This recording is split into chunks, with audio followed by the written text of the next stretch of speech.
Roll up, roll up, do-do-do-do. Roll up, roll up, roll up, roll up.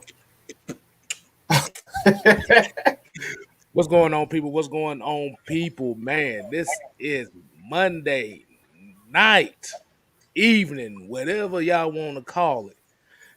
It's your boy K Styles here. And of course, on my stage left, you got the mad scientist himself, the great one, Mr. Mad Mike Sports. What's happening?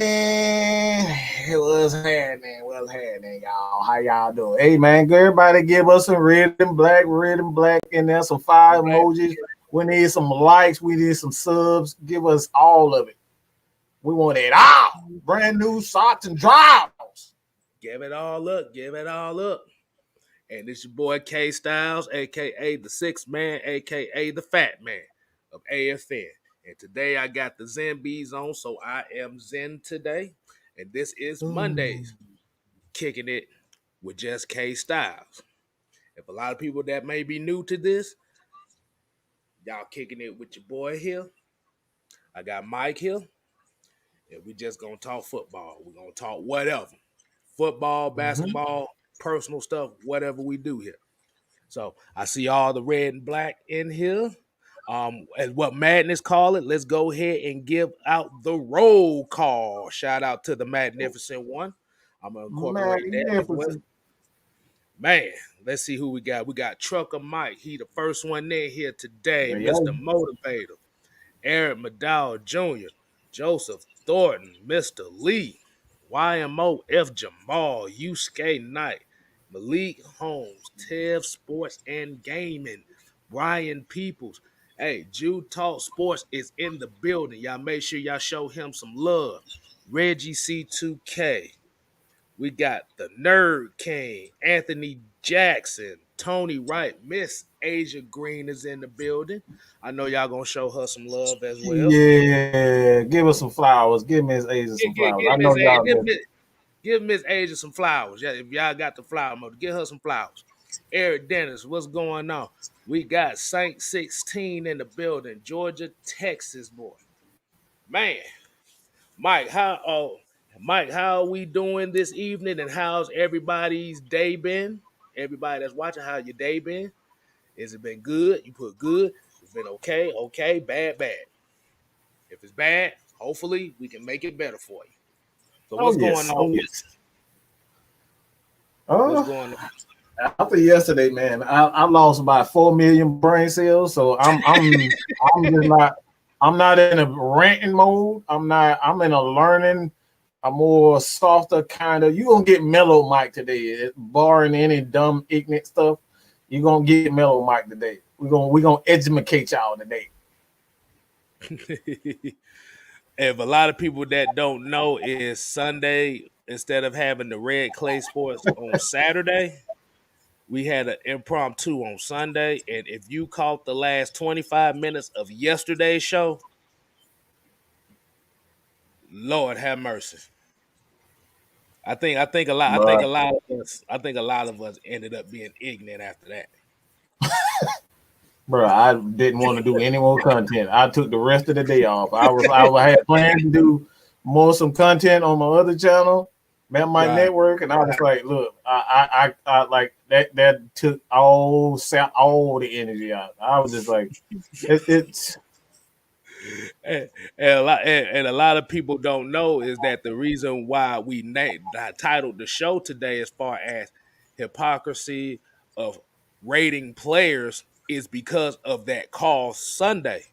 And what I mean by the hypocrisy is more so of going off of emotion more so than the fact. He didn't give the fact of why he was emotional. And that is why it kind of went ignorant real quick. Marquille Williams, what's going on? Jamal Grant. But before we talk about that, let's go ahead and get some stuff out the way here first. if it decides to come up. More Mhm. Falcons training camp. I know a lot of people have said the defense looked good today. Um, I know a lot of people have been talking about that Isaiah Oliver interception. I know it. We've been catching a whole lot of hell on Twitter about Matt Ryan being on mid-season form. I know that's what I got. I'm like, what the fuck? But the whole purpose, we have to tell you folks, the whole purpose of training camp is to get all of the kinks out your armor first. And instead of saying, well, Matt Ryan looked terrible on that throw, can we say Isaiah Oliver looked great on that interception?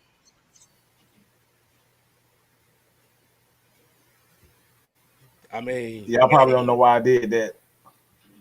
bam! Now I'm gonna do that though. But Mike, well, tell me about that. How did you feel about that when you saw that? And I want everybody in the chat give your opinions as well. Well, I went back, and of course, you guys know I do NFL player trackers. At the moment, I'm just doing Falcon trackers, and I have a tracker for Isaiah Oliver's career. I want to go back and kind of, from year to year, I want to give people kind of a breakdown of his improvements, his decline, like what went wrong, what went right. That's what I wanted to do throughout his entire career when he's with the Falcons. And what I came up with is that Isaiah Oliver, he's at best when he has to go forward. So him being a safety, it brings out that dog. We always talk about, what helps a player. Go ahead. Hold on. We forgot to say it. Yeah.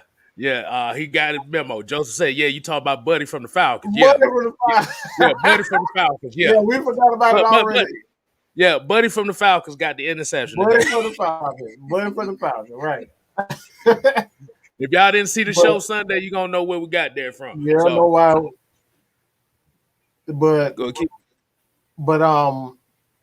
we always talk about what helps players gain their confidence, and for Isaiah Oliver, him backpedaling is not like him in retreat mode doesn't help him. Gain confidence. And that's, as a coach, you got to understand what helps give your defense and your team confidence. And like when Isaiah Oliver's in attack mode, he's a much better corner. This is why you saw him playing in the slot. He knows that he has help behind him. He knows that he have help beside him. And he knows he has help, on either side. So like he knows that he has help. So he can be in attack mode rather than retreat mode and have to think about it. So when you put him in that rover position where he's the last line of defense, he's in attack mode, whether it's sideways or going, whether it's sideways, going horizontal or vertical. Like he is in attack mode. So that's why you see the interception, with him, he has that. How long is his wingspan, Kstylz? He got a 6'10" wingspan.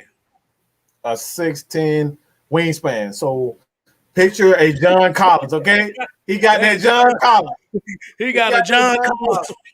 The dude got a 6'9" wingspan. So you got a guy like that playing safety with a 6'9" wingspan. Even a guy like Matt Ryan, Tom Brady, like when that ball is in the air, he's one of those guys that can go get it. So that's why it's like you see Matt Ryan throw the ball to a spot. There's quarterbacks in the NFL, they're trained to throw deep balls to a spot rather than throw it at a corner. So that's what Matt Ryan did. He threw it to a spot. Isaiah Oliver been a fourth-year corner at this point. He just went and got it. He went and got it. And with that wingspan, like one-handed, I don't know many DBs and I don't know many DBs or corners that can snag a ball out. Like he literally snagged the ball out of hand with one hand and took off.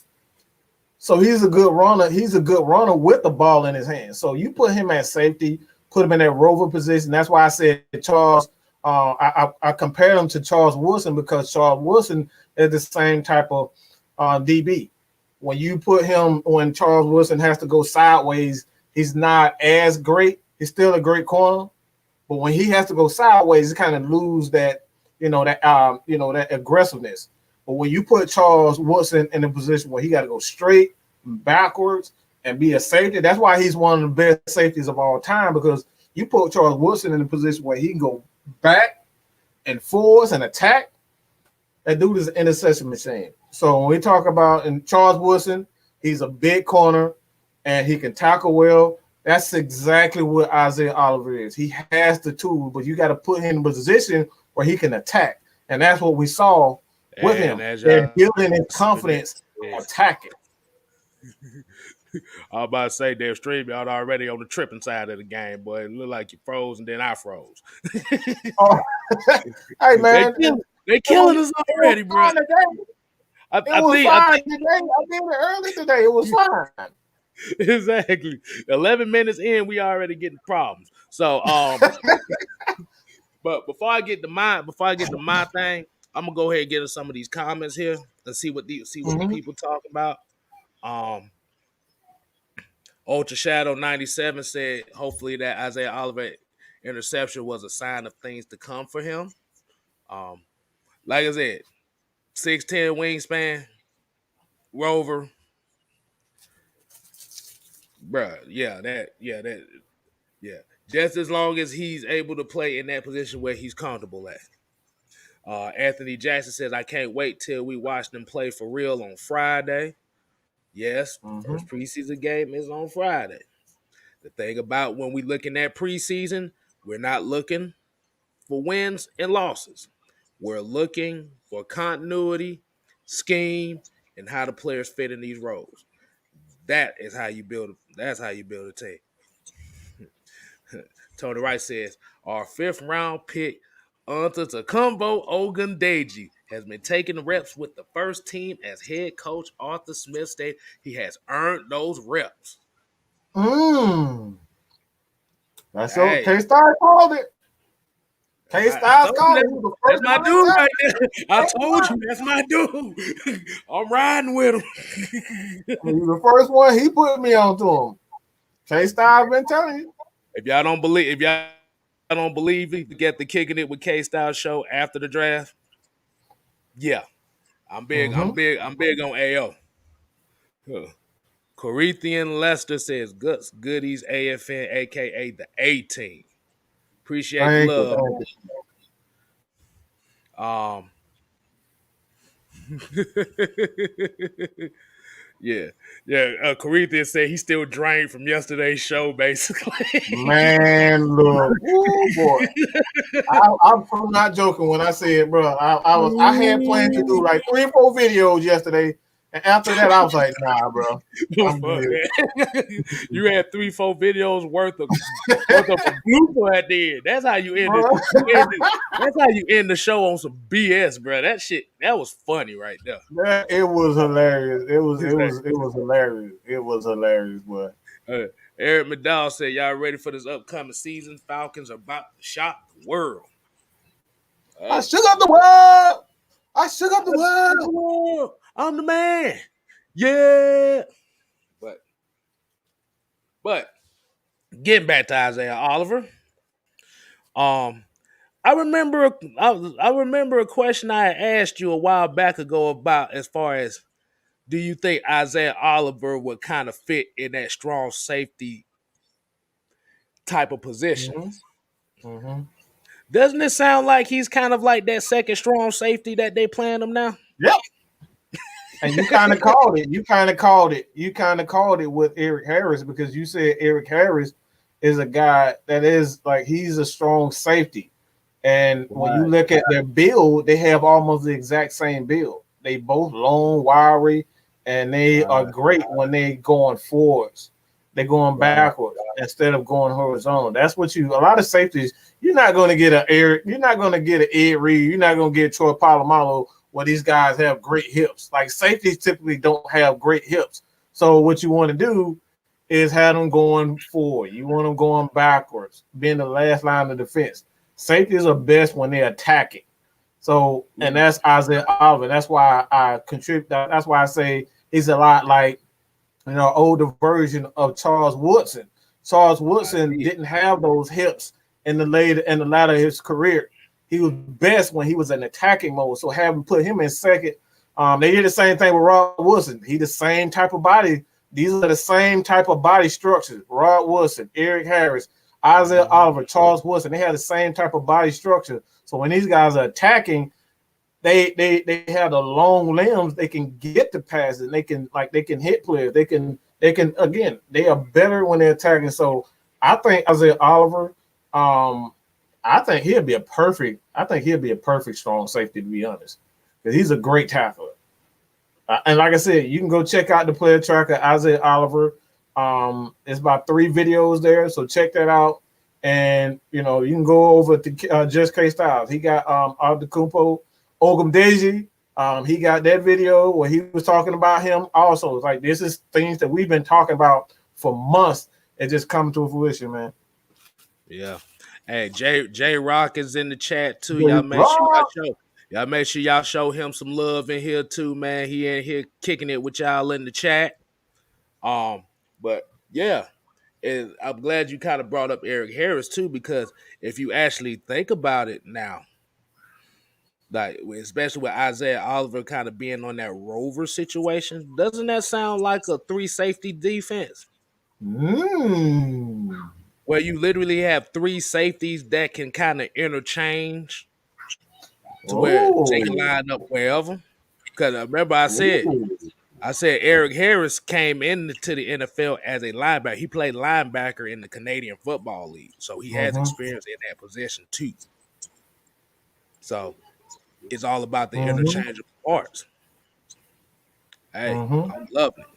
Hey. Like I said, I'm glad I'm glad they put him inside, because I think that's where this team's defense was missing, was that interior corner that you could blitz, that could be physical, basically just act like another linebacker. A more athletic version of Brian Poole. Brian Poole was a good tackler. He could do all that, but he was just not very athletic. And not like that's what you're getting, a more athletic Brian Poole. All right. Got a question. I actually got a comment here. I want you to go ahead and hit this one up right quick. This is the brand new news for the Falcons. It said, what are your thoughts on Deontay Foreman signing? Matt Carey kind of said it for me. I don't think they want to just give people the job. They're going to make you work for it. Even if you pretty much have it set, they're going to make you work for it. Nothing is going to come easy with this team. Your ass is going to grind. All right? So just because, we have it kind of locked for the most part. You saw Caleb Huntley when he got his shot. Dude, he looked great. So I don't think that was my face when I saw him cutting back. That dude got some sweet feet. All right, you talking about some Walter Payton. That dude got some sweet feet, boy. That dude looked very good. When I like I said, he looked damn good. Like I said, he reminds me of really, I say Eric Dickerson / Tevin Coleman style. He's a big back with pretty good feet. So like when I saw him, as far as like Deontay Foreman, he's a power back, and that's essentially what they're saying. You're gonna have to work for this quadrant. This is quadrant. That quadrant is the power back. All right, we got Caleb Huntley. You can see that he's going to be the big playback.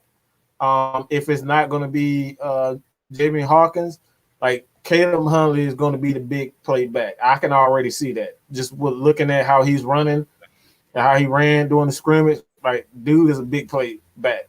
So it's like, this is quadrant. You better get your ish together, because we're going to bring in another guy. and you gonna compete.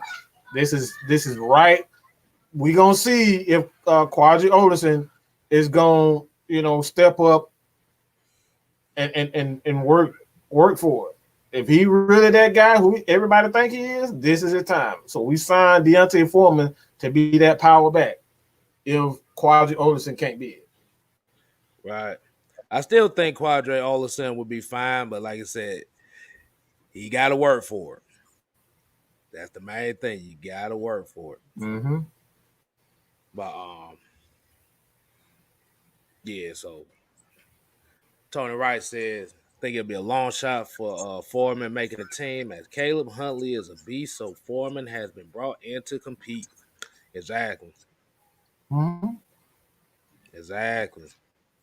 And the one thing that I will say about this too is by bringing in the competition like that, you're trying to set the foundation for the next quarterback. You're setting the foundation for the next guy that's going to take over. And that's how you build a team. You build a team doing that.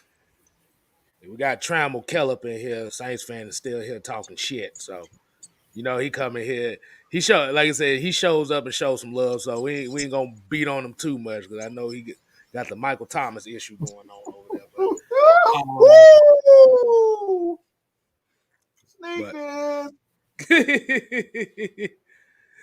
Yeah, look, Utah Sports said it right here. He said it best. Step up or get stepped on. Mm-hmm. Exactly. That's really it.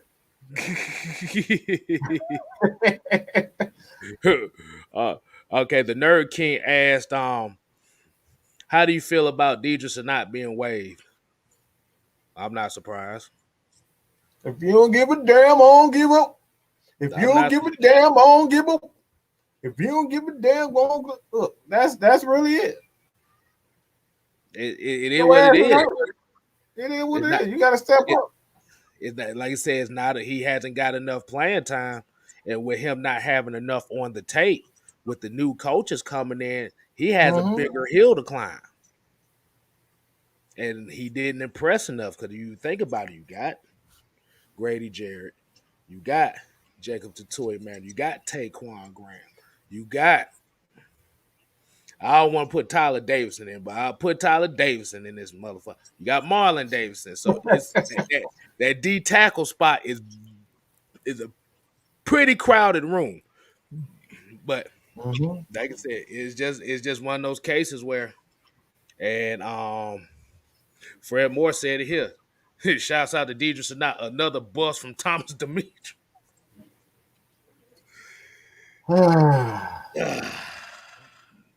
Yeah.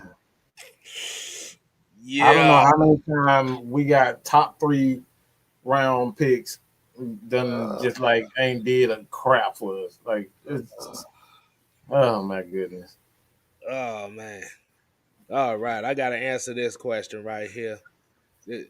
This from my lady right here. She says, which should be with the recent acquisitions and all, do you think the Falcons have the tools to have a winning season? Yeah, that's a Harvard graduate right there. You got that right, boy. Woo. Lord, you're talking about a novelist right there. She got a couple of books out there that you guys can read. I actually I want to throw that out there. Yeah, and don't forget, also a writer for Mad Mike Sports. Yeah, absolutely. Yeah. Bam. Yeah. Yeah, they do have. Yeah, I'm about to say they do have the tools. They've always had the tools. It's all about, did you have the right coaching and the system to utilize those tools? You ain't finna take a jackhammer and try to jackhammer a foam pit. That's a waste of time. Right. What you got to say about that, Mike?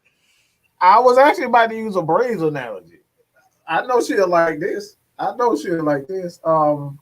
We're talking about, do we have the tools to make sure that to have a winning season? I always say this: when you have a Freddie Freeman on your team, when you have a Ronald Acuna, when you have an Ozzie Albies, those are the big three for the Braves. And you have for the Falcons, you have a Matt Ryan, you have a Greg Jerry, you have a Deion Jones. That's pretty much what you need to be, have a successful team. You got to have three superstars. The Falcons have three superstars on both sides of the ball. And that's the same thing with the Braves. You can have a good offense all you want, but if you don't have the pitching, the Braves' problem right now is not their hitting. These dudes, they do every time they average about 3 or 4 home runs a game. So they can hit.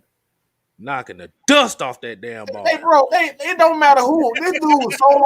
This dude Solar done came in. I didn't even know he even got him.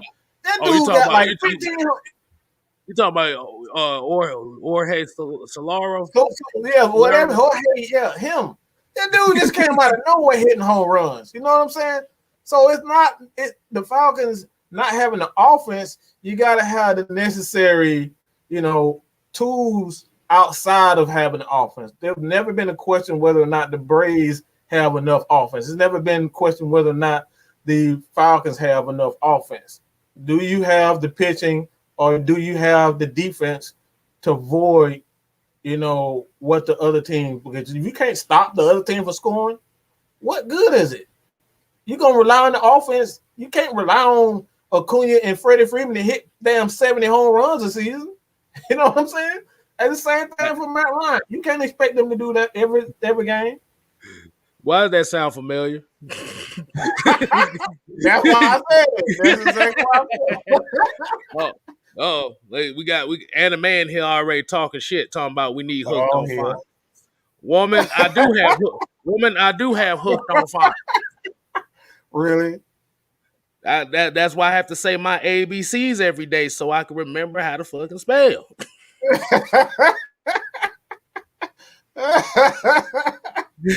Hey, I can't say that. I made so many grammatical errors. That's why, Maggie, if you see any grammatical errors on Matt My Sports or AFN, it's probably because I did it. All right. Did my homie right here, did my homie G Red, he a 49ers fan. He said anything is possible with Dan Quinn gone. Even you know that. He's a 49er fan and he know it. Come on, bro. But yeah, we could talk, like I said, he a 49er fan. Like I said, that my people. This is kind of where I get a lot of my information from as well as too, because we talk football as much. I said one of these days I'll get them on here. It just ain't gonna be the day because we usually reserve that for Fridays. So you already know how that goes. Yeah, motivated, dedicated said, yeah, Braves have no bullpen. Who the hell you telling? Bro, we get no pitching whatsoever. You got a good coaching staff, but we ain't got no damn pitching. The pitching is the defense. We can't stop no damn body. It's the same with the Falcons. It's the same thing. I was just about to say, where have we heard that before? The Falcons can't stop no damn body. Hey, remember, that was the Hawks the first half of last season. Stop 120 points a game and couldn't stop nobody from scoring 130. Hey, guess what? That sounded like Atlanta United too. They be up 2-0, and they end up tying one half give up the whole lead. Lord have mercy, boy. Man, we got so much traumatic experience with like Craig's dad said on Friday. Got peanut butter, no jelly. No, that was Smokey. My bad, that was Smokey. Smokey said you got peanut butter, no jelly. Burger, Kool-Aid, no sugar, ham, no burger. That's all it is. I almost got the characters mixed up there because I can remember him. Like, I don't know. Hold on. I'm in the kitchen. Just a little bit of news. I don't know what this means. I got to look at it. But per Michael Rothstein, these are not as expected, cleared waivers and reverted to injured reserve for the Falcons. So I don't know exactly what that means. I have to kind of look at it, but I hope this isn't what I think it is. You waived him, so I'm assuming that he's off the team, but being that he wasn't claimed by anyone, he's on injured reserve by the Falcons. Oh, okay. So yeah, basically, he's they put him on the for right now IR right now. Yeah. Okay. So I'm thinking there's like some technical things. So I don't think he will be back with the Atlanta Falcons. But once he comes off, they'll probably have some injury settlement. Being that he is hurt and injured, that's probably what I'm thinking. That he will, he's still with the team. Technically, he's still with the team. He has a contract with the team. So I'm thinking that they have to like first wait till he healed and come up with a injury settlement, so he can find another team. I'm thinking that's exactly what that means. That makes sense. R. Robinson said, "Do you think the Hawks are going to be better this season?" I think so. I still got, like I said, I'm still working on that video so I could really give y'all more in depth on Jalen Johnson and Sharif Cooper. But by drafting those two kind of guys, you pretty much getting same type of players that you have in the start lineup. Because Jalen Johnson is pretty much John Collins. Sharif Cooper is Trae Young without the offense, without the shot, really. But he could push the pace kind of like Trae. So I think the issue with the Hawks was when the starters got out and the second unit got in, the pace changed, the pace slowed down. So you kind of knew what to expect. See, now, like I said, if you're able to keep a consistent pace from the starters to the bench guys, it could make this team a lot better. So, yes, I believe they could be better. I'm not saying they're going to be number one seed in the East better, but like I said, they could be better. I do. One thing that you have to understand too, and the reason why I say this is because you talk about one in particular, two people in particular. Well, I'll just say one. DeAndre Hopkins he's a vital part of our offense and a huge part of the defense. Oh, you talking about DeAndre Hunter or DeAndre Hopkins? DeAndre Hunter. What the fuck? I said DeAndre Hunter. I got lost with the DeAndre part. I got DeAndre. DeAndre Hunter. That he's a vital part of the defense. And it's like when you look at the Bucks, like we just couldn't stop. Giannis. What's his name? Chris Middleton. Giannis. Middleton. That's it. Yeah. If he misses a couple of shots in a couple of games, the Hawks easily win. But they had nobody. Like Cam was coming back from an injury, and it was about too late. When they got him back, was like, But DeAndre Hunter he's a man stopper. That dude is amazing on defensive end. Like he is that dude. He is Kawhi Jr. That's what I call him. That dude is a defensive stopper. And look, man. You stop him, you good. So like he comes back healthy, the Hawks gonna be a much better team. They're gonna be a scary team for a long time. Okay, that I could agree with you on that one. Because DeAndre Hunter was surely missed. Because I like Kevin Huerter, but Kevin Huerter ain't stopping Chris Middleton. Too small. So, man, so. Let's see what the chat going on here. Let's see if we got some more comments. I see they in here with Trammell talking shit about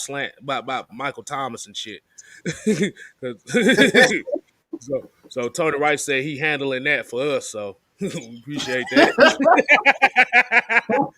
I guess they said handle a lightweight, handle a lot. Look. I guess he said we don't need a repeat of yesterday. That's what he said. No. Oh, here it goes. It said Jordan Texas boy said, "Did y'all see Matt's interview and D Hall? Everyone was scared of Dean Pease and glad he's in Atlanta." I haven't seen. I actually got it saved, but I haven't seen it yet. No, I haven't seen it. But he said they were scared of Dean Pease. I could imagine him coming in with that Darth Vader voice.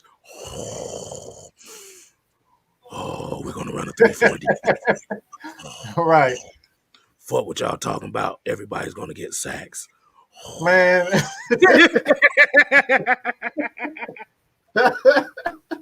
Oh man. Dean P is a guy, he doesn't say much, and you can just look at him. He just looked like a mean, no nonsense type of person. Don't talk much. You can get your shit done, you can get your stuff done, and that be it. So this isn't the first time I heard he was on the Billy Bob Thornton side of the game. Hey man, he is a guy that you just look at him, know he ain't about no jump. He ain't about none of that jump. A little Falcon fan 1990 said, "What are you expecting in the preseason game Friday?" I'm gonna let Mike. I kind of said what I was gonna say about it, but I'm gonna let you get your take on that.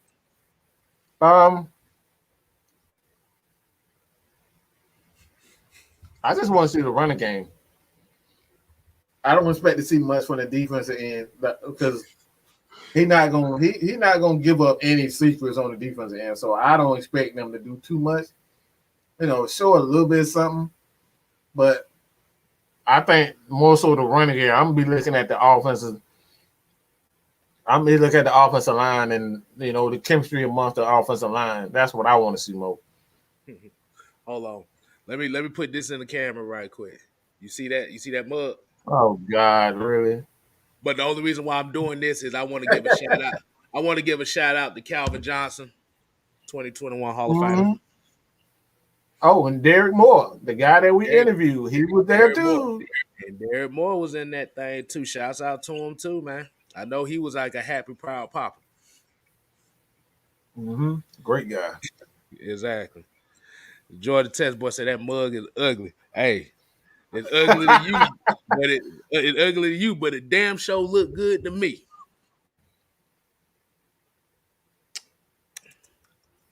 Cause I think I looked at the schedules this year. I'm about saying college football, are they allowing the well, wait a minute, yeah, they are. So we'll see y'all at the end of the year. I know your ass talking right now. We see your ass at the end of the year. I go to my team. Cause y'all don't know I get so much shit about being a Tech fan. It ain't funny from these folks at AFN and everybody else in my family. Man. It's hard being a Tech fan. I can't even lie to you what. Woo-wee. Hey, but guess what? Being a Tech fan in Georgia, you know what that says? I don't follow crowds. I'm my own motherfucker. Exactly.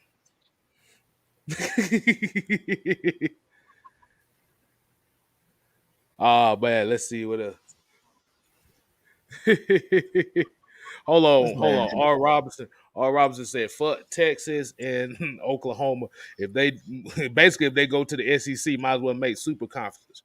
Hey, don't forget, there's one more team looking to go to the SEC too. Do I need to name it? No, I don't like it. I don't like all this super conference shit. Basically, you're taking the fun out of as far as having conference. So Texas and Oklahoma go to the SEC. Who the fuck gonna watch the Big 12? That's just Who gonna watch that? nobody. They are the big like. What's the They are point the conference. Nobody give a damn about Baylor. TCU ain't relevant. at all? Exactly. They ain't talking about Clemson, talking about going to the SEC too. Like, I like shit. Y'all go right ahead. You gotta deal with y'all asses no more. I know you hit me happy about that. Ain't got to deal with them. Oh yeah, Oh yeah. So but that's usually our if main that test. happens, if that does happen, that means the team from another conference have to go replace them, and that's the thing. Like, who will replace Texas and Oklahoma? I just don't like it, man. That's just some coward crap. They just want to be affiliated with the best conference in football. Mm-hmm. Pretty much really what it is. Because if you get through the SEC, you have an automatic bid to go Automatic to the bid. Yep. playoffs. That's really what it comes down to. So, Mm-hmm. um, you want to go ahead and get to this next topic? Uh-oh. The topic that's pretty much the title of the show today. Mm. Let's All go. right. So the main topic of the show, we're getting to the actual topic of the show tonight.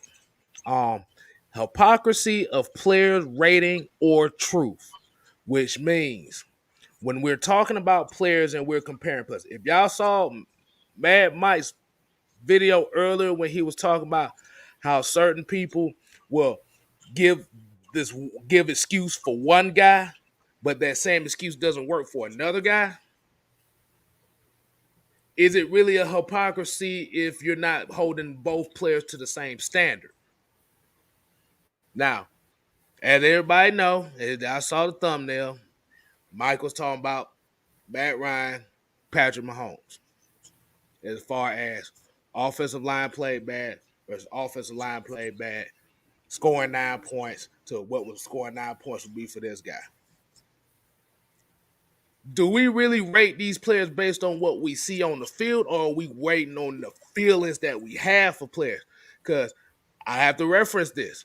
The show we had Sunday, the guy was talking. He was talking out of emotion. He didn't have facts. And that's what the whole chat was getting on his ass about, because where was the fact? Why did you say this? What, like I said, what skill set differentiates why this guy is better than this guy? Mm-hmm. But it was one particular point that I had said was, he said Aaron Rodgers will run the ball when he has to. I asked him, why didn't Aaron Rodgers run the ball on that third down in the NFC Championship game when it was open? He said, well, you got to talk to him. Twisted Torch came with a play where Matt Ryan ran for a touchdown, and he said that was nothing. That was once in a blue moon. So where's the correlation of, is it more so feeling or is it fact? Feeling, fact. I'll get your take on that, Mike. And I want to get people's take on it in the chat too. Yeah. So you guys, let us know if you think it's feeling or facts. Because like I said, this is why, when we allow people to come on, we always say that you guys better come with your stats, or else your ass is gonna be muted. You know what I'm saying? If you can't come up here and provide information of reason why you're saying the things behind you, and you can have it, back it up with with truth, not just stats. You gotta have something behind it. And Fitz Magic. That dude literally said that dude said because he magic. Like, he better than Matt Ryan because he magic. Like, yeah, because the I only know reason Pick Six is magic. Like, no, because the issue was when because originally, if y'all watched it from the beginning, This guy said he could name 15 quarterbacks that were better than Matt Ryan. That was like 10 minutes into the video. 10, 15, maybe 20 minutes to the video. The damn whole stream was 2 hours and fucking 30 minutes. He took about 30 minutes to explain why he said it. But the thing about it was, he said he didn't say 15, but there at the chat at the beginning, it said he said 15. And the problem is he said Ryan Fitzpatrick was better than Matt Ryan. Then when he got on the show, he said he was just playing. This was like an hour. This was like an hour time frame from when he said that until he got on the show. I guess you couldn't find. Oh yeah, no mad Joker said yeah, and then dude talking about Buddy from Buffalo, Buddy from Baltimore, Buddy from Miami, Buddy from like damn, buddy from here, Buddy from there, Buddy from Afghanistan, Buddy from Canada. Oh boy, hey. Devon, he better be glad your ass wasn't in the chat yesterday. Oh my god! Hey, go back and watch the last 30 minutes. Go. Well, I said I'll give you the time frames. If you watch that video from yesterday, start at the 2 hour mark. You're gonna see the funniest thing you've ever seen. But yeah, that's what I'm trying to figure out. That's what I want to figure out because. What a lot of these people don't know is on Twitter and on social media, when it comes to us talking about Matt Ryan and talking about, okay, we believe that he can get it done. Then you got this side over here talking about, well, he sucks. Or, well, like I said, why do y'all still follow him? Or, well, he's Stat Ryan. He can't throw the ball 50 yards down the field. But the thing is, the only thing we say is the reason why we are optimistic about Arthur Smith being here is Matt Ryan doesn't have to throw that ball 50 yards down the field. When the quarterbacks get older, what happens? They tend to shorten the passing game for them. And that's what Matt Ryan does best. He is a game manager. Ain't nothing wrong with a game manager. I was Reggie. I was about to cuss him out, but I was T and K-Style was already pissed. It was already pissed off. So I was like, I gotta be calm. And we can't have 3 angry people on the show at the same time. We already set the damn stereotype back with that shit yesterday. Right. you heard nothing but shouting and 2 mad black guys on the damn show. The T was about to come through the screen, bro. Exactly. Oh, but to answer the question whether or not is feelings or like I just think a lot of people, when it come down to it, he said one key thing for me, which I just stopped listening after that. Like I gave him more time than I typically do. When people come with absolutely no facts and stats behind it. But he told me, he was like, that was my fault, bro, because I was waiting for him. Only reason I wanted to keep him on because he was sinking. It was sinking. It was sinking. And it got worse. He hit worse than the Titanic, bro. That shit was like, woo. One thing that like I was like, okay, I see where he coming from now. Because not only did he couldn't name any quarterbacks, and he had about an hour to even come up with it. He still couldn't come up with something. All right. So he had an hour to think about it. He gets on the show, he still couldn't do it. But that wasn't the killer for me. The killer for me was he said, y'all black, y'all should know why we don't like Matt Ryan. I was like, what did that got to do with anything? Yeah. That right when he said that, I said, I know exactly where he was going with it. I knew. He said 3 things. He said, y'all black, y'all should know why we don't like him. 2, have y'all ever played football before? And 3, Y'all don't know football. Right. No. But like I said, these are the kind of comments we get all the time as far as when it comes to the Matt Ryan talk. I'm sorry. This is what we talk about. These comments why is it you guys keep saying it, but nobody won't bring any stats behind it? You can't just be saying crap about people and you don't have any stats behind it.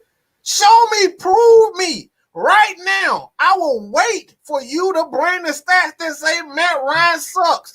I will concede the whole show to praise and worship to the feet, the ground that you walk on. Right now, somebody show me some stats to prove that Matt Ryan sucks.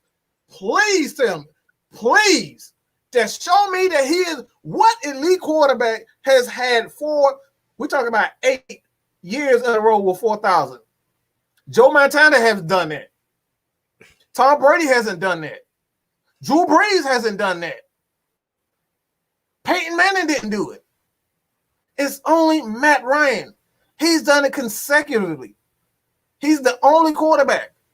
So why show me right now that he is overrated with stats? Okay? Please show me. Because that's how you gauge a player's career. Whether he has the stats or he doesn't have the stats. So right now, I need the people who believes, like Bernard Jones, prove to me right now that Matt Ryan sucks. Show me a season in his 13, 14-year career that showed me that he sucks. And like I said, I will concede the show to you. And Trammell said that Matt Ryan's a stat padding quarterback. Drew Brees had 3 straight years of 5,000 yards. That motherfucker threw 10,000 yards in 4 years. You talking about stat padding? And went 79 those 3 years. So he threw 15,000 yards. No, my bad. 20,000. 20. I gave him too much. I gave him too little. He threw 20,000 yards in 4 years. And you talking about you got the nerve to talk about stat padding? You sit your car ass down with that bull. 20,000 yards in 4 years. Who does? There ain't no quarterback ever done that. You talk about some stat padding. Now y'all don't bump y'all head, bro. Wait. Oh, I'm about to say, boy, don't tell me stream y'all about to start tripping again. I didn't curse this time. I didn't curse. You didn't cuss this time. You didn't cuss this time. But yeah, like I said, the thing is what Mike is saying so much is with the comment like that, Bernard Jones is where are you taking the comment? Where are you taking the statement? What are you talking about? What are you basing that statement on? You can't just have us, he sucks. Don't tell me he's elite. That is elite company. Elite means elite means elite company. It's only so many quarterbacks or so many running backs or so many receivers who have accomplished this. Matt Ryan is the only quarterback in the NFL in the history of the game to have 8 years in a row over 4,000 yards. He is the only one, not Peyton Manning, not Tom Brady, not Drew Brees, not Aaron Rodgers. It's Matt Ryan. He's done that. So that is elite company. So again, show me where it's stat-wise where he's not elite. Hey, I was gonna say with Trammell, he said Brees has a ring though. So does No. We getting this right. We getting this right. The Saints have a ring, and Tom and Drew Brees got one of them. Okay, let's get it right. Exactly, because if one ring is the difference between somebody being good and somebody sucks, then goddamn, Trent Dilfer must be one of the greatest quarterbacks that ever lived. Right. Come on, bro. I'm just saying. Come on. Preach. Like I said, you saying Trent Dilfer is one of the greatest quarterbacks that ever lived? Are you saying Brad Johnson? Most people forget Brad Johnson was even a Super Bowl winning quarterback. Mm-hmm. Who remembers that? Right. I remember that because I lost money on that game. The 85 Bears, Jim McMahon. Jim Come on, bro. McMahon. Don't nobody people barely remember Jim McMahon. Don't nobody remember him. Right. So and that's kind of where Shannon Sharp was going at it a while back ago, where he's talking about people look at the ring Mm-hmm. but bypass the accomplishment, bypass the player and their impact. Mm-hmm. Because that goes, but because like I said, if we're looking at the quarterback position, we can talk about the wide receiver position. Who's the top three greatest wide receivers everybody thinks of? Jerry Rice, Randy Moss, Terrell Owens. Mm-hmm. Out of those three, Jerry Rice is the only one that got a ring. But the thing is, if you put rings over achievements, then why isn't Lynn Swann in the top wide receivers of all time? Come on. Why isn't Fred Biletnikoff up there? Ooh. Nobody give Fred Biletnikoff no credit. Why, like I said, why isn't Rod Smith up there? Antonio Freeman. Terrence Mathis. Do people know how many Terrence Mathis? He was the all-time leading receiver for the Falcons. Right. Terrence Mathis is an all-time legend. Even if like I said, even if he doesn't get the respect from the national media, we know this was a gutter guy. He knew what to do when he came here. So this is because when you say a ring, like what I said, you got, like I said, now you're putting in a competition where you're gonna have to take the gold jacket off of Dan Marino. You got to take the gold jacket off of Jim Kelly. You got to take the gold jacket off of Dan Fouts, Fran Tarkenton, Marino. Moon. I said Marino. Yep. So you said Marino. Okay. Yeah.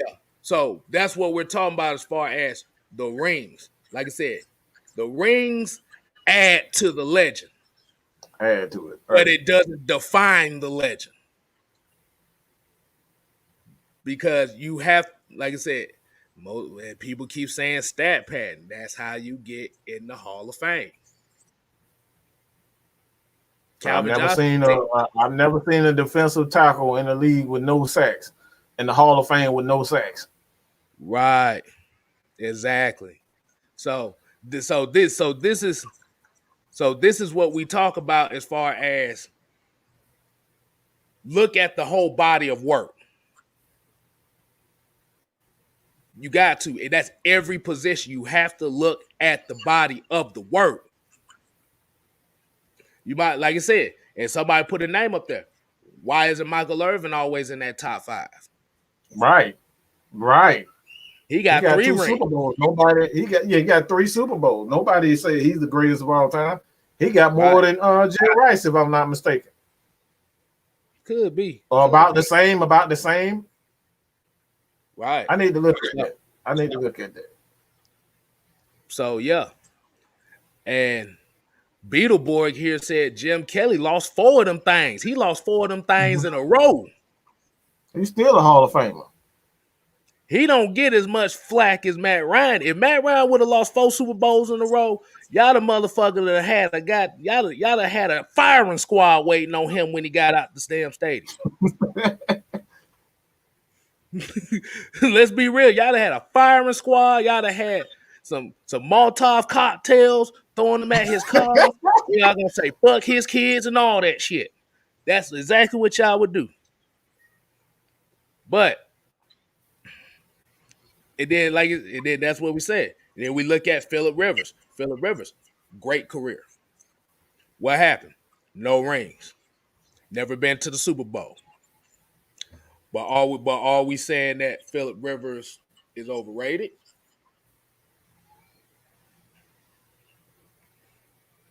Of course, Trammell would get him a firing squad. The only thing they could fire up is some goddamn grill with some motherfucking crab legs on them and shit. But that's what I'm saying. And even I could use the Saints for example. I could use Aaron Brooks for example. He's not elite, but for that franchise, he made an impact for that franchise for a little bit of the time that he did play. Does that mean he was a terrible quarterback? No.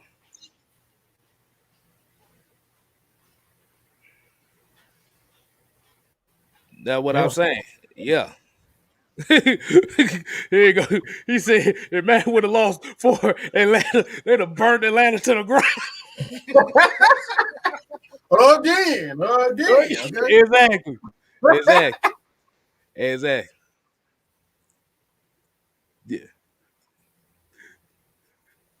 Yeah.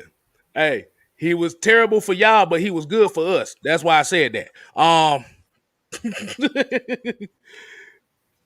Let's see. Boy. Yeah, man. This kind of comment you really don't hear often. But he said all Hall of Famers aren't the same though. Jim Kelly can't touch Joe Montana. It's levels. I like, by the way, Mad Mike. Hey, and that's the thing. We're not saying there's not levels. But the thing is, you cannot knock his accomplishments, regardless if there's a ring involved with it or not. But at the end of the day, Joe Montana still, remember, a Super Bowl ring is a team achievement. Peyton Manning would not have won that first Super Bowl without that defense. He wouldn't have won his second Super Bowl without that defense. Patrick Mahomes would not have won his first Super Bowl without that defense, without that running game. Actually, Damian Williams should have won the Super Bowl MVP, the Super Bowl the Chiefs won.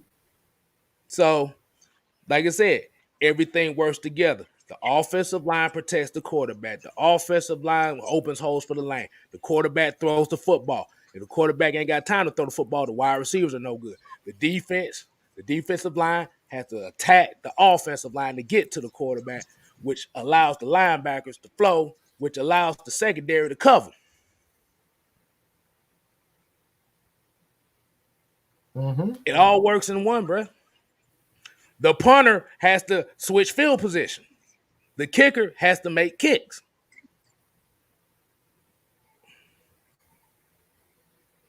Yeah. Y'all remember John? Everybody was about to shit on John Elway before he won his Super Bowl. He was Matt Ryan. He was Matt Ryan before Matt Ryan. He was 0-2 in the Super Bowl. And then 1997 came and they got Terrell Davis, and all of a sudden they won 2 in a row. Bill Romanowski and those guys up front. Steve Atwater, all them boys. They had a team. They needed a dominant running back. And they got it in Terrell Davis. Mile high salute. 2 years in a row. Back to back.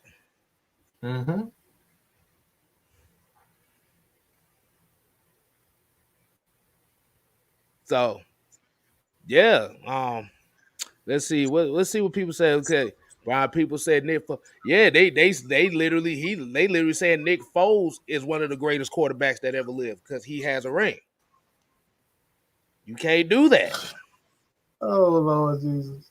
Because if the ring was that important, he wouldn't have got cut by the Eagles. Not even a year afterward. How you going to win the Super Bowl to get cut? A whole 2 years later. Exactly. Oh my gosh. Oh, here we go right here. This is another one. Hold on. Wait a minute. That wasn't it. Terrell Hatt said most quarterbacks wouldn't have won a ring without defense being dominated.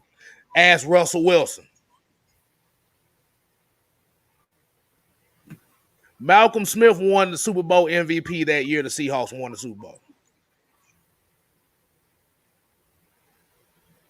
Do people remember that? Right. Y'all say they just won the Super Bowl. That's all you say. Right.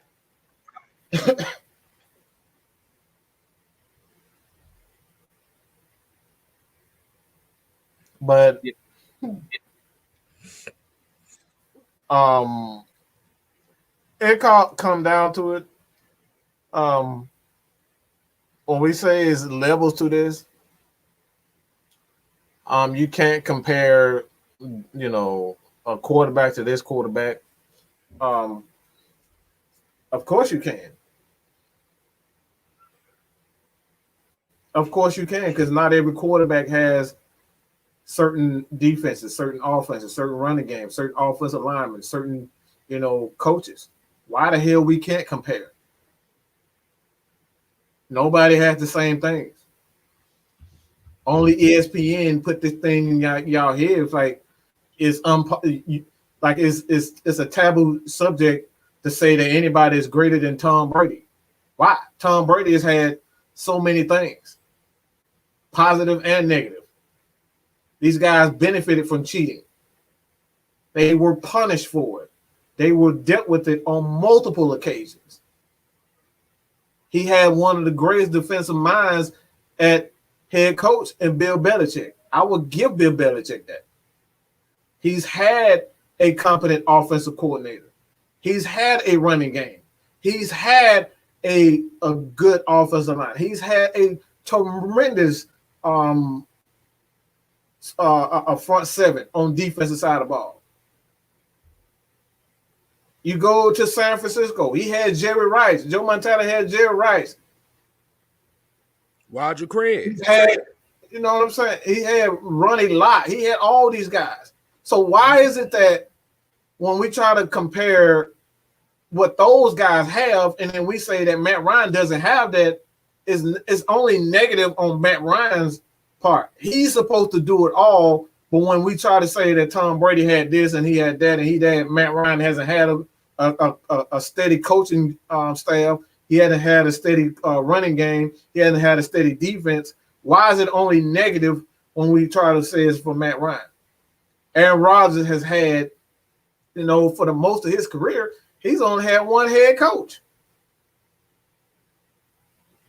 So why is it always a negative for Matt Ryan? Then you try to compare, even when you look at Peyton Manning, and Peyton Manning is my GOAT. He still had Joseph Adai. He had Edgerrin James, Dallas Clark. He's had Marvin Harrison, Reggie Wayne. Why is it Brandon Stokely? All of these guys, Jacob Tammy. You know what I'm saying? He's had all of these guys. Why is it only negative when Matt Ryan? Oh, he had Julio. Julio ain't in the Hall of Fame yet. He's gonna be there. We don't even know if Roddy White gonna be in the Hall of Fame. We know that Tom Brady is gonna have Gronkowski in the Hall of Fame. Gronk is a Hall of Famer. Teddy Bruschi, William McGinnis, Ty Law, Ward, Vince Wilfork, Lawyer Malloy, all these dudes, Rodney Harrison. These are some great players. So why is it that Matt Ryan always get beat down for having good players and all the quarterback we just named? You know how many good receivers Aaron Rodgers had? Donald Driver, Jordy Nelson, Devontae Adams, Jermichael Phillips, Randall Cobb. Randall Cobb, he's come Martellus Bennett. That's it. He's had some wonderful players. So again, why is it off limits when we try to compare other teams and what they've had versus Matt Ryan? It's not. That's what we're talking about, the hypocrisy when it comes down to the players. This is why we having this show. Right. Even when we talk about Patrick Mahomes, you got Tyreek Hill, you got Travis Kelce. Like I said, they did have Sammy Watkins. You got Clyde Hilaire back there. Mm-hmm. Chris Jones, Honey Badger. The guy with Cleveland right now. What is his name? The running back. Oh, Kareem Hunt. Kareem. Oh, these are some great players. Hey, Utah Sports reminded one for Green Bay. Greg Jennings. Greg Jennings, come on, bro. These are some Let's go. elite. These are some elite receivers, bro. Let's go to Ben Roethlisberger.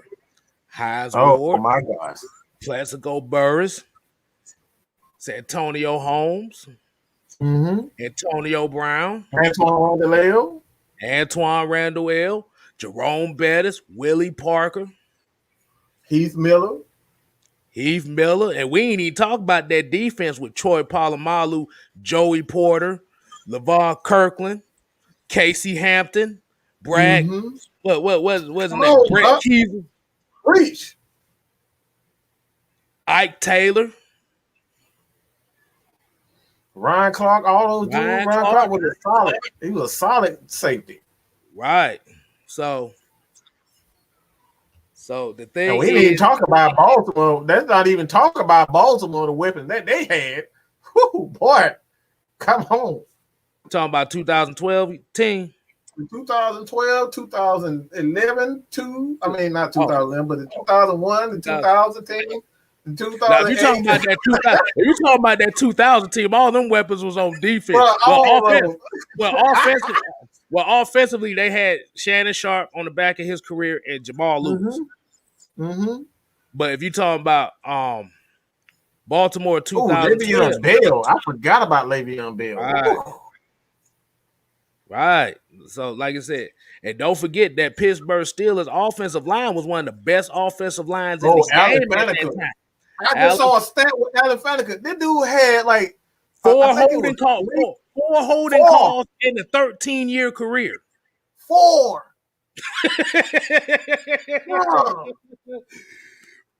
You can't get fired in that. Bro, come on, man. We got to stop the hypocrisy. Right. Hold on. We got a $4.99 super chat from $4.99. Holla. Y'all make sure. $4 holla. $4.99. Holla. Y'all make sure y'all go check out Ricondo. He's a Falcon content creator himself. Just recently started. So make sure y'all show him some love on his channel. He said, coaching matters too. Look at our coaching. Bill Cowher, Bill Belichick, Tony Dungy. The fuck we gotta say? And when you say that Baltimore 2012 team, remember that 2012 team? Anquan Bolden, Willis McGahee. Wasn't Ricky Williams on that team too? Which team? No. That 2012 Ravens team. Was he on that team? They didn't really see the thing about that 2012 team. Like, even when people say Joe Flacco had a great playoff run, you have to remember special teams and defense led that team to the Super Bowl. Joe Flacco, all he had to do was manage the game. He had the strong arm, but all he had to do was manage. Because you saw after that Super Bowl, he reverted back to Joe Flacco and got his ass cut out. Right. So. 2011. Yeah, he was with them in 2011. Okay. Right. So, only thing we say is, Ty Dolla said Ray Rice. Ray Rice was on that team. Oh man, that was the other running back I was thinking about. Ray Rice. Yeah, man. Got, like I said, if you have a standard, don't shit on this guy for having good players, but then the only differences you're talking about as a ring is, you think about it. You said Julio Jones. Only names they really bring up is Julio Jones, Tony Gonzalez, and Roddy White. The only 3 names they bring up. They never bring up Grady, even though Grady is a great player. They never bring up Grady. Right. But all these other players, and hell, you can even look at Russell Wilson when he won the Super Bowl. Legion of Boom says everything. That man got 3 Hall of Famers on one defense. Probably 4. He got 5 of them. Even KJ Wright. I can say KJ. Okay. Earl Thomas, Richard Sherman, Cam Chancellor, Bobby Wagner, KJ White, Michael Bennett. Yeah. That's 6 right there. And don't forget the guy that was the engine on that team was Marshawn Lynch. Beast Mode was the engine of that team. Come on. Again, So why is it that Matt Ryan gets so much hate when other teams have so much more than what he's been given? He hasn't been given what they got. Right. I mean, we can go back to the San Francisco 49ers, bro. And they are just their recent run. That defense was loaded, bro. Richard Sherman, Nick Bosa, Butler, DeForest Butler, Solomon Thomas, Fred Warner. You talking about the first Super Bowl? You talking about the recent one? Nah, the first one. Oh, the first. Lord, the first one. You talking about Patrick Willis, Navarro Bowman? Yeah. You talking about Alden Smith? Come on, man. That team was Frank like, Gore. It didn't matter which one, both of them. Like they were loaded. Frank Gore. Dude, Frank Gore alone offensively. Vernon Davis. Come on, bro. Why is it that Matt Ryan gets so much hate? This is what we're talking about. You go from team to team that made the playoffs, and none of these guys get as much hate for having players like Matt Ryan. Right. Every time Matt Ryan doesn't have these guys on he doesn't have it like they have it. Right. And I say this with Patrick Willis. Patrick Willis was my favorite linebacker in the league. Oh, I love some Pat Willis, bro. I love Pat. Pat Willis was Ray Lewis, but faster. That's all he was. He was Ray Lewis, but faster. He would hit your ass like a defensive lineman. Ray would hit you like a D lineman. Patrick would really hit your ass like a defensive lineman. That boy came in with a club on his hand and was wrecking havoc.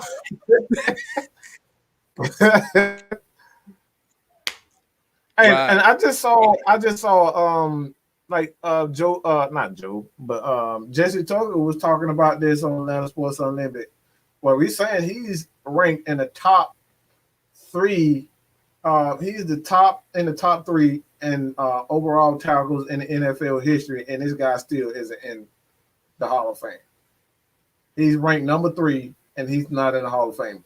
How does that happen? How are you the top 3 tackle guys in the history of the game, and you're not in the Hall of Fame? I could throw another name that's not in the Hall of Fame yet. And this guy right here was one of the most durable linebackers that ever played the game. And that's I know you're going. London Fletcher. Yep. He never missed a game in 16 years. When the last time you seen any player do that? With over 1,700, what was it? Over 1,700 tackles. Like if y'all look up Ray Lewis's number and London Fletcher's numbers, they're pretty much identical. The only difference is London Fletcher never missed games. Ray Lewis missed some seasons. And Patrick Willis will be in the Hall of Fame. So just letting y'all know he will be in that bitch. Oh, yeah. But Jussie Tucker better be in that bitch first. I'm telling you that now. See, these folks didn't know we knew some actual football. They thought we was just Falcons. No, we some historians, okay? Right. Exactly. And R. Chapman came in here. He said, Arthur Blank is approaching 80. We ain't talking about no closed window close. Well, nah. He like, hell no. To the no.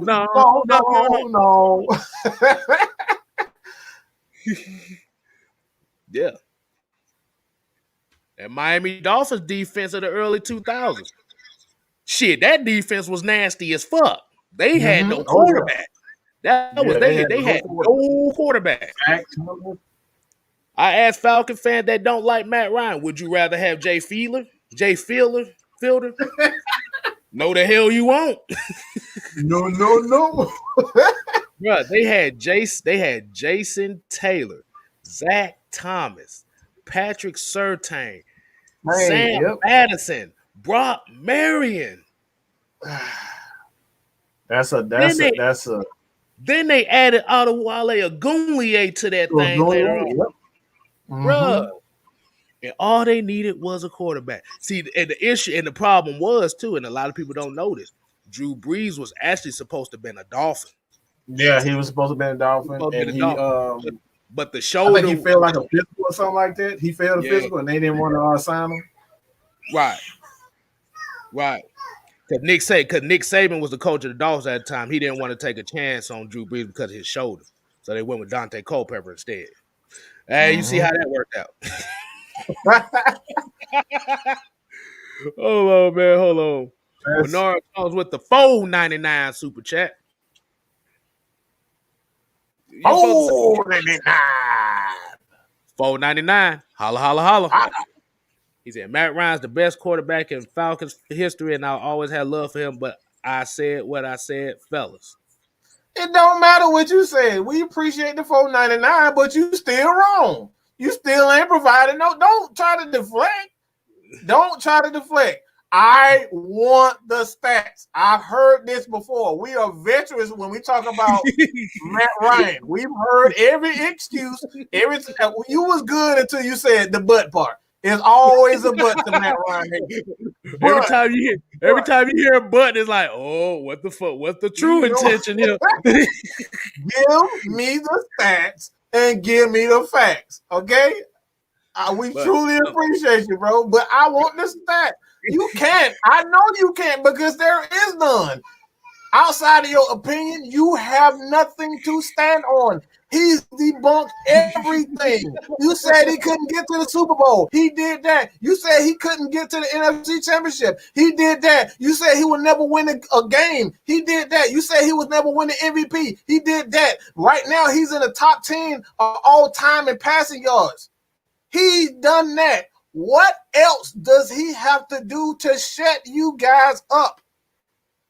He's going to have the cure for the COVID-19. That's what he's going to have to do. But Fred Moore here said the Dolphins was my team in Madden 2005. Hell yeah. Ricky Williams, goddamn. Boy, I remember. Y'all remember playing the first NFL Street, right? And tell me Ricky Williams wasn't the number one running back you always went and got. That motherfucker was too fast and he was too powerful. This before he went on the smoking side of the game. Oh man. Hey, G-Town Baller said in Tyree's voice, what else do you want from me? Oh my God. Oh man. Yeah. So my question, and I'm gonna ask a question really to the I'm gonna ask it to the chat. So me and Mike kind of know the answer to this. So if your favorite quarterback went through at least 5 offensive coordinators, 4 head coach. Well, let me see.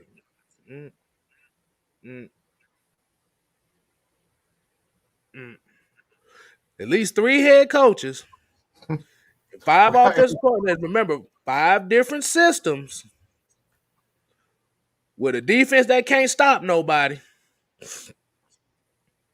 Because even when we talk about that D-block defense, they didn't stop no. They just stopped people from scoring, which is a good thing. But outside of that 1 year, think about that. 5 offensive coordinators. Wall got head coaching jobs after they tenure here at the Falcons. 3 head coaches, 5 different systems, and a defense that can't stop nobody. Because I haven't seen a quarterback win like that. You just be lucky that dude. You be lucky that dude ain't get murdered out here in the league with that kind of line like that. Right, right. So hey, so what's it gonna be? Like I said, if you go, like the only thing we're saying is, are you going to admit that you're using emotion, or are you using fact? Look at this. Matt Ryan dragged a defense that was trash to a Super Bowl. Bro, we was like, I think we was like ranked like 28th or 25 in the league or something crazy like that. We was 26th in the league in total defense. And this man dragged this damn team to a Super Bowl.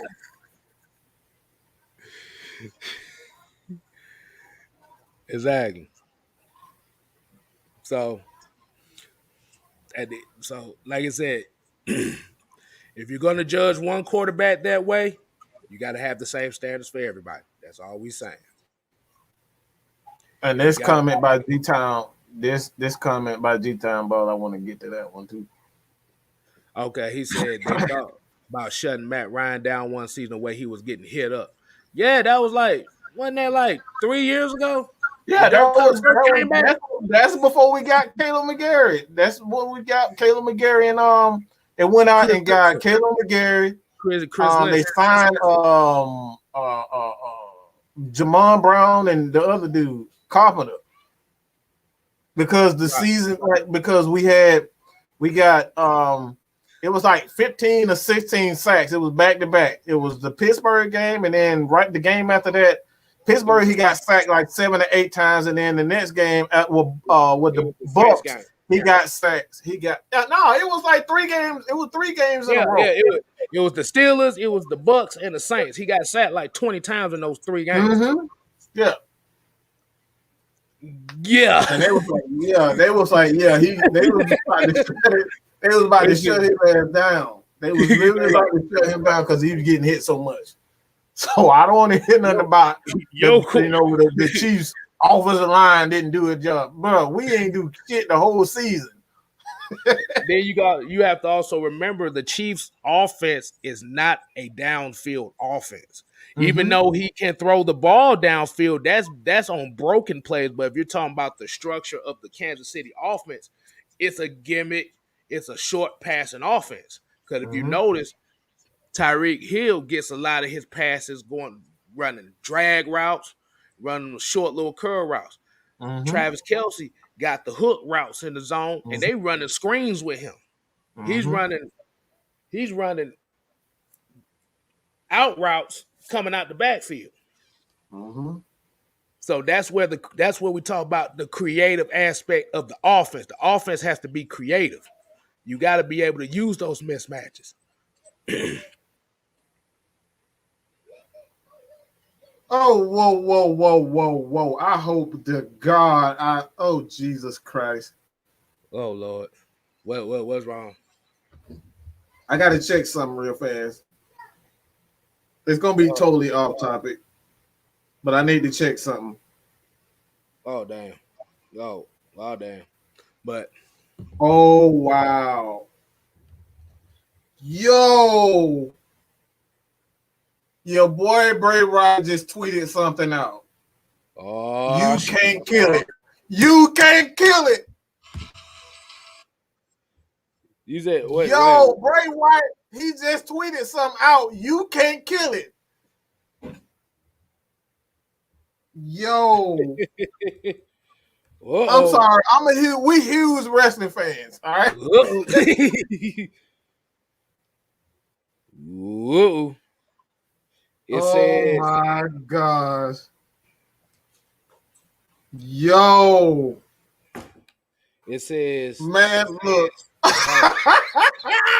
I'm sorry, people. We're huge wrestling fans, and Bray Wyatt just tweeted something out. And if you don't know, SummerSlam is right around the corner. He said, you can't kill it. You can't kill it, bro. I'm sorry. It looked like a new mask, too. Yeah, it looked like a new mask. So, whew. Wow. I'm gonna just keep it like that. No, I know somebody, I said the hell somebody out, said, y'all. I know. somebody I said, damn know. it. He like, I'm afraid I got some bad news.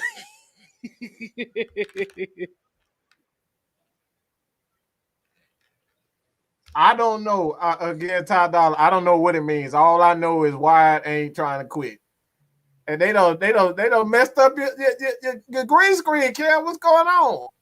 The hell? Oh shit! God damn! I'm about to say, damn! I'm about to say, look, I'm about to say, Hey, he about to put him. Look, I ain't know what the hell you were talking about. Like, what the fuck? Oh, no, like I said, I was just looking at something else too. Yeah. Just try to see what was trending. I guess the main thing goddamn trending in sports is Michael Thomas, as usual. Um, the fuck, Joe Buck. Joe Buck. Whoa, wait, whoa.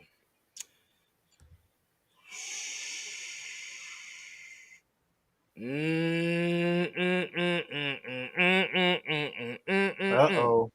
Uh-oh. This is really off topic. Uh-oh. I'm just gonna read this out here, and this is gonna be way off topic. This is gonna be something y'all ain't you go. Yeah, Ty Dolla said the Fiend coming for Kstylz. I'm saying I just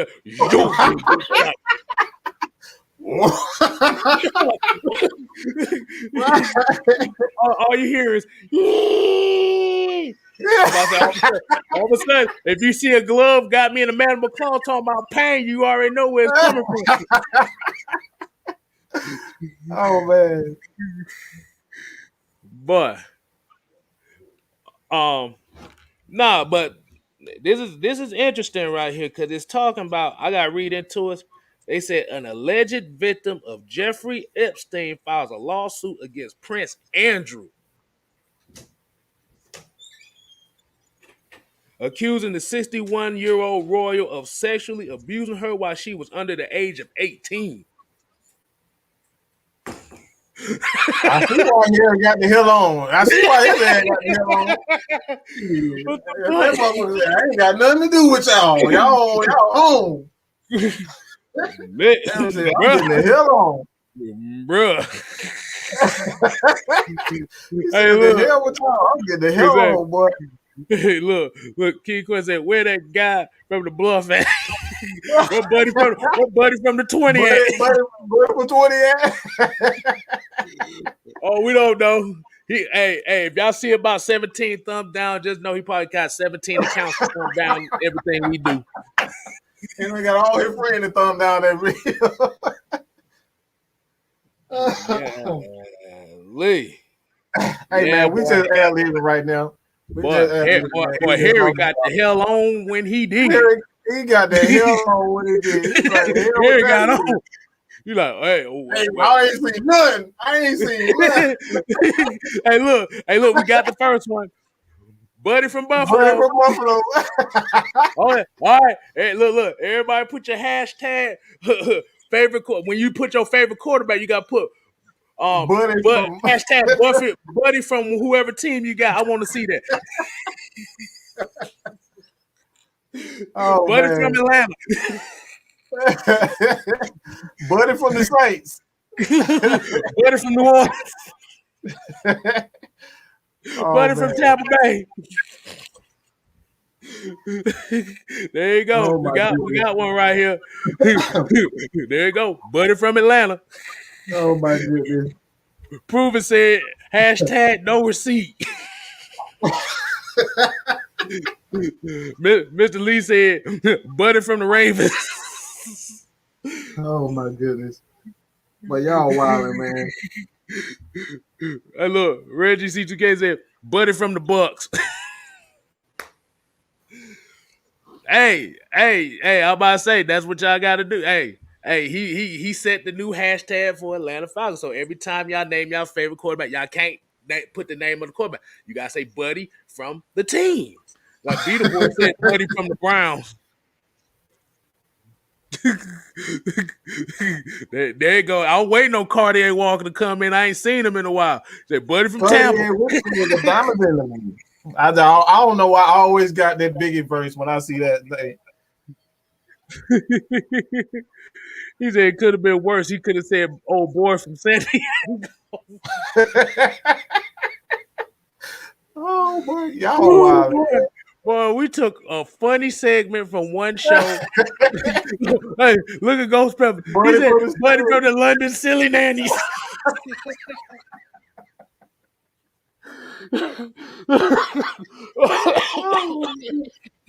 Oh my goodness. Oh God. Oh boy. Hey, I'm about to say, y'all, Miss Maggie is in the chat. Like I said, make sure y'all subscribe to the Sultry Seconds channel. Y'all make sure y'all give her some roses. I know y'all asses will give her some roses too.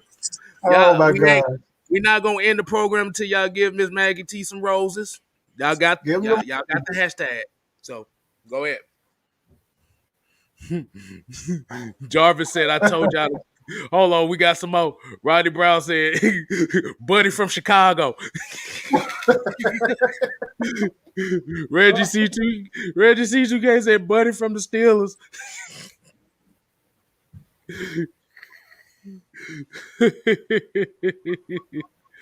Oh Lord. Cartier Walker said, buddy from the XFL. I'm telling you, boy, we about to milk this, bro. I'm milking this. Oh my God. Brian people said buddy from Boston College.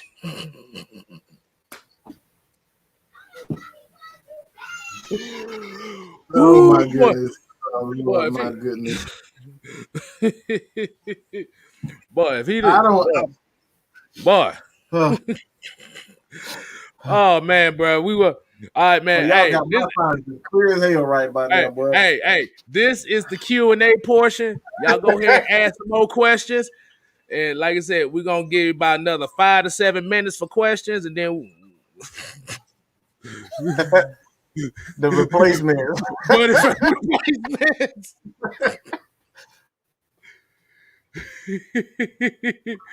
That man said a buddy from College Park. Really? That boy used to say, buddy from the USFL. We got buddy from NFL Europe. Wow, you wilding with that one, you showing your age there, bro. Because I remember NFL Europe. A lot of people don't remember that NFL Europe. Europe. Hey, that's where a lot of the NFL player bus had to go to. Mm-hmm. Oh my God, man! Like I said, the questions don't have to be just Falcons. It can be whatever team that you may be. Like I said, Trammell can ask questions about the Saints. Carter can ask questions about Buccaneers. Whoever team is, you can ask questions right here. Look at Trammell here trying to recruit. Ain't got enough paper bags down there, man.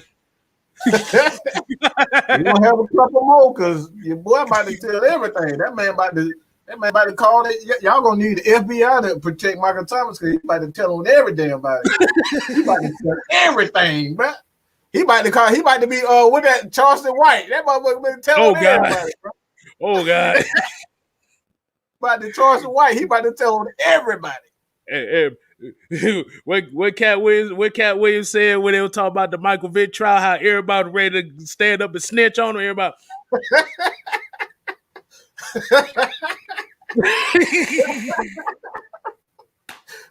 hey, little Beetleborn said, buddy from NFL Blitz.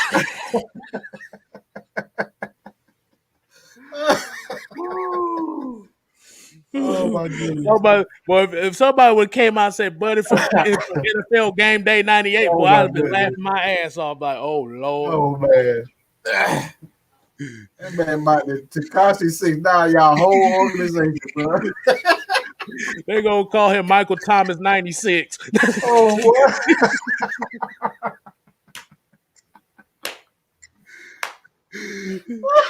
what? Lord have mercy. I don't know where the fuck this show going. I don't know what is it. We don't we don't know what the hell going on. God damn it. Oh my Oh, God, hold on. man. I got a question here. Cartier Walker. Oh, Hold on. Hold on. What's it? Damn, buddy from Tampa. Billboard said buddy from Game Day 99. Oh shit. oh, Oh game shit. day Oh, you get this 99. question. Ain't that Okay. the ESPN at what that was the ESPN football game? The game day 99? No, ESPN. It was ESPN football. It was yeah. Yeah, it used to be NFL 2K, then they moved it to NFL football. Okay, ESPN football. okay. And then they brought back Man. NFL 2K. Oh Okay, my Cartier God. Walker says, who are your favorite players from the three rival teams? That's Panthers, Bucks, Saints. Okay.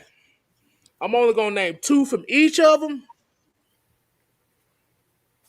And this is going to be some non-biased stuff. Players I like. And I'm going to start with the Buccaneers. The number one guy I like on y'all team is Devin White. Why? I like them flash forward linebackers. Two, Vita Vea, because we got to represent for the big boys. Without Vita Vea, that defense was not going to win a title. Was not going to win a Super Bowl without Vita Vea. But I like Devin White, though. Saints, I'm going to throw some Saints players in. I'm going to give them some love on this one, too. I like Alvin Kamara. And this one's going to shock a lot of people here. Chauncey Gardner-Johnson. That's going to shock a lot of people. And the Panthers. You like crap starter. You love people that start crap, so that don't surprise me at all. You love that. All right. Then I'll go with the Panthers. Because we're talking about teams right now. So I'm going to go with the Panthers. Let's see. Panthers. I'm going to throw Patrick Chan in there. And if y'all still had Luke Kuechly, I'd definitely throw him in there. But y'all ain't got him no more. So Patrick Chan and Christian McCaffrey, that's really all I could think of with those two. Hassan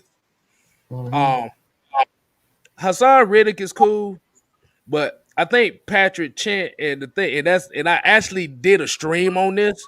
Like Patrick Chan is one of those guys you really have to watch out for. He's pretty much like Thomas Davis, like they used to have. So,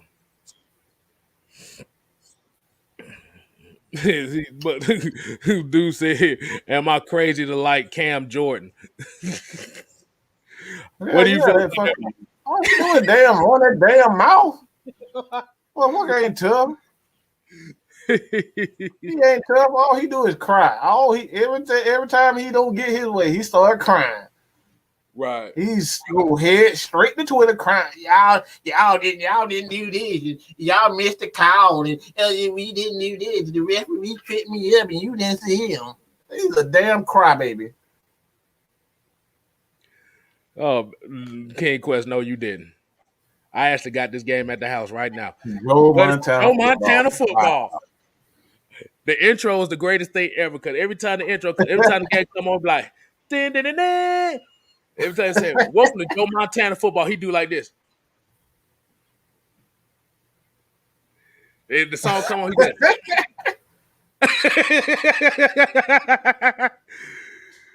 oh man. The Nation said, doing any film review on preseason games? We could just as far as looking at play developments and stuff and see what we like on certain plays. I'll be down for that because I think a lot of people kind of poo-poo on preseason, like, well, preseason ain't worth nothing. So this is where you get all the kinks out. Because if you know, all the great teams really don't win in the preseason. It's just all about working the kinks out. Where players and how you're going to utilize players and whatnot. Right. Look, he said Cam Jordan is not in nobody's top nothing but the Saints. Man, look, man, that man get a lot of cleanup sacks, and he pick on a lot of right tackles. Like right tackles is they're not even the best pass protector.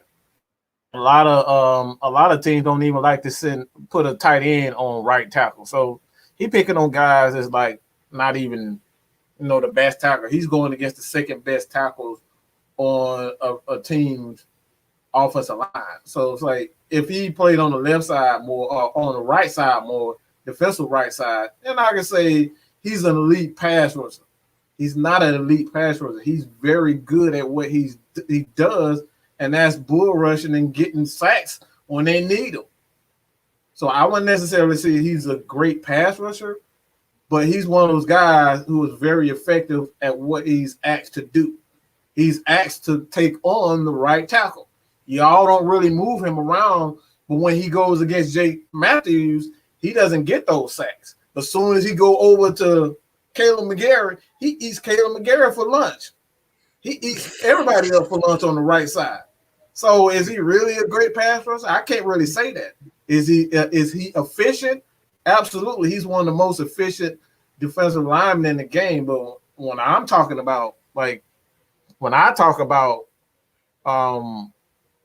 great defensive linemen, you got to be able to go on both sides of the line.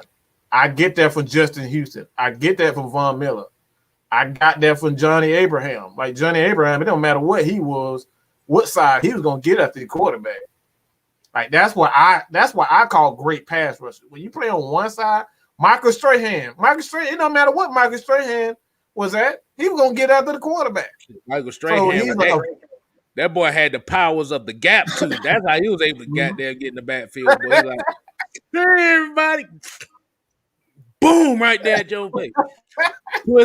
Twisted Torch TV, y'all show him some love. What it do, T? And yes, if y'all really want to see what happened yesterday, T and I was pissed. We went the fuck off. All right, man. T went off on the thugging side. I went off on the philosophical side. But we both was ready. He was with it, bro. He was with it, bro. He was with it. Exactly. Hell no. Oh man. Boy. So we're gonna go ahead and wind it down for the night. Cause boy, we appreciate y'all joining in. Like I said, hopefully we made your Monday night a very plentiful one. Make sure y'all had a good time watching the show. This is what we try to do. We try to give you the best content we got, try to give you the best topics we got. As you see, we're not just Falcons football talkers. We talk all sports. We talk the philosophical side of it. We talk the mental side, the emotional side. So go ahead, Mike. I'm gonna let you go ahead and start it off. Start off the closing. Everybody do themselves a favor and tell your mama, tell your dad that you love them. Your brother, your sister, your cousin, your auntie, your best friend. Tell everybody that you love them because you never know when it'll be the last time that you speak to them. Cherish every day, every moment. Here at AFN, you guys are more than just friends and followers. Y'all are family. We do everything for y'all, man. Like all the comments, we answer comments. We sit here and act goofy as hell every day just to help entertain you guys. So we definitely appreciate everybody. Like Dwayne, I don't know how is that Bodle or Batty? I can't even damn read that.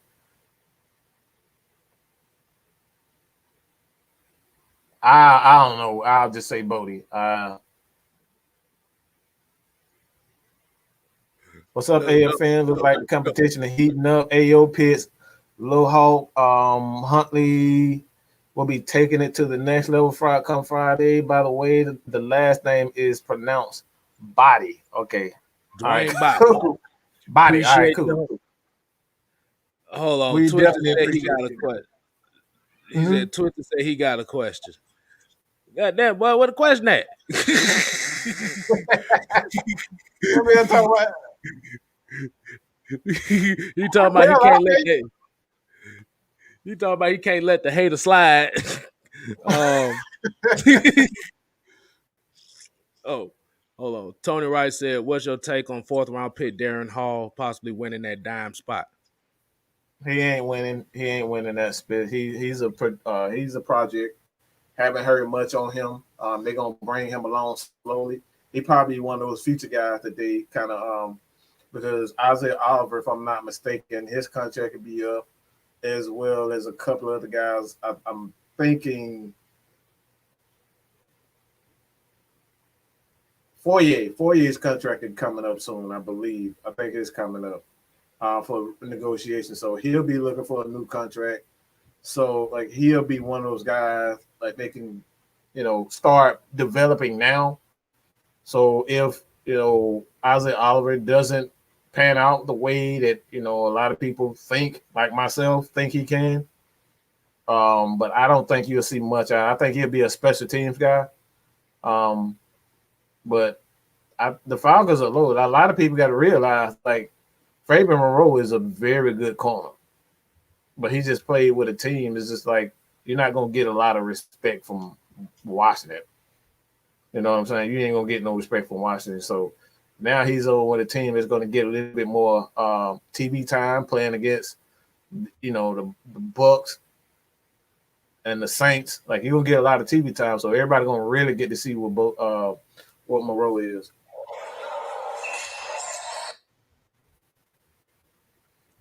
My bad. Says nobody did their homework. I want to hit this one up. He said Facebook user said y'all pulled me through when my father passed away in February. True AFN family. Yes, sir. That's what we talk. That's what we talk about, man. Mm-hmm. Be there to help. That's what we here for. Okay. So here go T with the question. He said, "Can the Falcons defense win games more than the offense with Dean Pease and these fast, athletic defense?" Yes. All it takes is one play. That's all it takes is one play. That's Gotta get one off the play to field do. on third down. You can give up Exactly. all the yards. You can be 30th, 20th in passing defense. But if you get off the field on third down when you need them most, we keep saying I can care less about being a top 5 defense. I don't care because we saw in the Super Bowl when San Francisco needed a stop, they defense could not do a damn thing. So do I care about a top 5? No. Yeah, I don't care about none of that. You got to get timely stops. So the Falcons, even if they rank in 20, but they continually get timely stops, I'm happy. All right. Hey, I want to go ahead and show them something right quick. If y'all haven't did, I know most of y'all ain't did y'all homework like I told y'all to, so I'm gonna go ahead and show y'all right now. The Russians have a new way of playing basketball.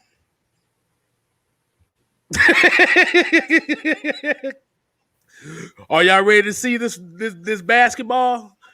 I'm about to show y'all a video here. Hold on. Let's go ahead and share it right quick. That dude here. I knew he was doing something. Hey, they better be glad I didn't. Hey, look, I'm about to say they better be glad I didn't give them the video of the art of dirty dancing. I still ain't showed them that shit yet. They don't want to see that. Trust me. Y'all don't want to see that. Okay. We're going to share it. All right. Let me go ahead and full screen it.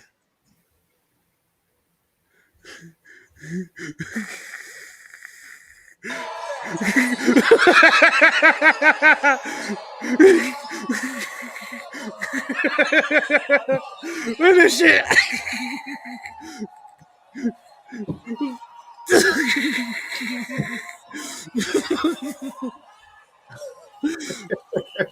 Literally tackling each other on the damn. What is this? Dude, this shit is funny as hell, bro. They over there hooking Dude on ain't each other. dribbling. That man just Billy the Billy Shoe played that man on the ground.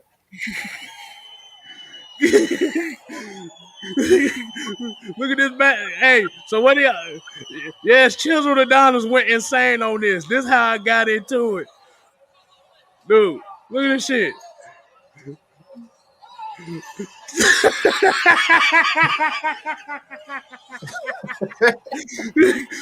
Oh my god. Woo!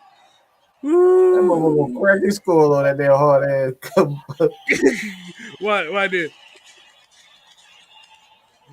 Steph Curry with the 3.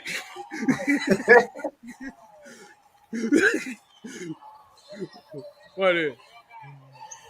Show hand down.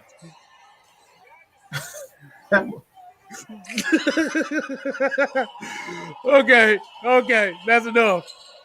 That's enough. Man, I knew you was gonna do it. I knew you was doing something over there. Oh man, hold on. Cardiac Walker gave a suggestion. He said, y'all should add another segment on Thursday called Throwback NFL where we chop it up about them, etc. Actually, we kind of do the throwback stuff. I kind of actually do the throwback stuff. I mean, it's just throwback Falcons, but if people leave suggestions, I could do throwback whatever as well. That's why we always say hashtag 6man, whether it be on Mike's channel, whether it be on my channel or It AFN. don't matter anywhere. Anything, any topic, any team, any sport, whatever. At the end of the day, I got to show y'all I'm more than just Atlanta Falcon football.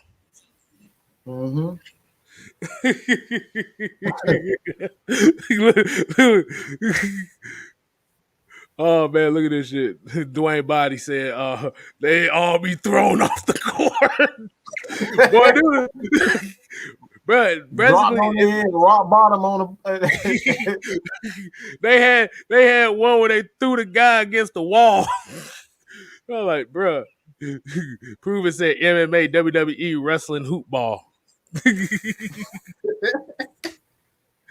All right, man. Like I said, we appreciate everybody tuning in tonight. Like I said, you make sure you subscribe to not only Mad Mike's channel if you're not already on there. Atlanta Falcon Nation. We on the road to 2K.